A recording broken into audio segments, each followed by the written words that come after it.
चंद्रपूरमध्ये पुन्हा वादळी वाऱ्याचा जोरदार पाऊस झालाय। वादळी पावसामुळे आता बऱ्याच भागातील वीज पुरवठा खंडित करण्यात आलाय। या पावसामुळे अनेकांचे नुकसान झालेले आहे। सततच्या पावसामुळे वातावरणात काही प्रमाणात गारवा निर्माण झालेला आहे, मात्र शेत पिकाचं यामध्ये नुकसान झालं आहे। चंद्रपूरमध्ये वादळी वाऱ्यासह जोरदार पाऊस होतोय, त्यामुळे वीज पुरवठा खंडित करण्यात आलाय।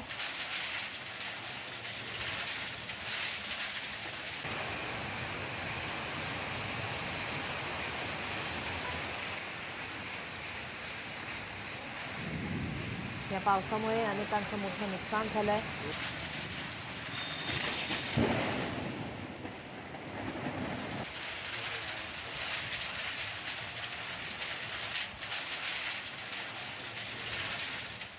आपले प्रतिनिधी अनिल ठाकरे आपल्यासोबत फोन लाईनवरून जोडलेले आहेत। अनिल, आपण पाहतोय चंद्रपूरमध्ये सलग दुसऱ्या दिवशी सुद्धा या ठिकाणी पाऊस होतोय। वादळी वाऱ्यासह जोरदार पाऊस सुरू आहे। वीज पुरवठा खंडित करण्यात आलाय। नीलम, मागील 4-5 दिवसापासून चंद्रपूर जिल्ह्यामध्ये खूप मोठ्या प्रमाणात वादळी वाऱ्यासह पाऊस पडतो आहे। त्यामुळे जे उन्हाळी पिके आहेत त्याला खूप मोठ्या प्रमाणावरती फटका बसलेला आहे। तर काल झालेल्या वादळी वाऱ्यामुळे जवळपास बऱ्याच शहर असेल किंवा ग्रामीण भागातील बऱ्याच ठिकाणची लाईट देखील गेलेली आहे।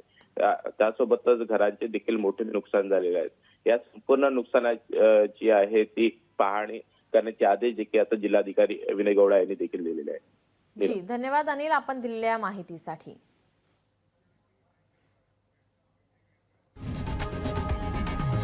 लोकशाही मराठी ऐका, पहा, जागरूक रहा।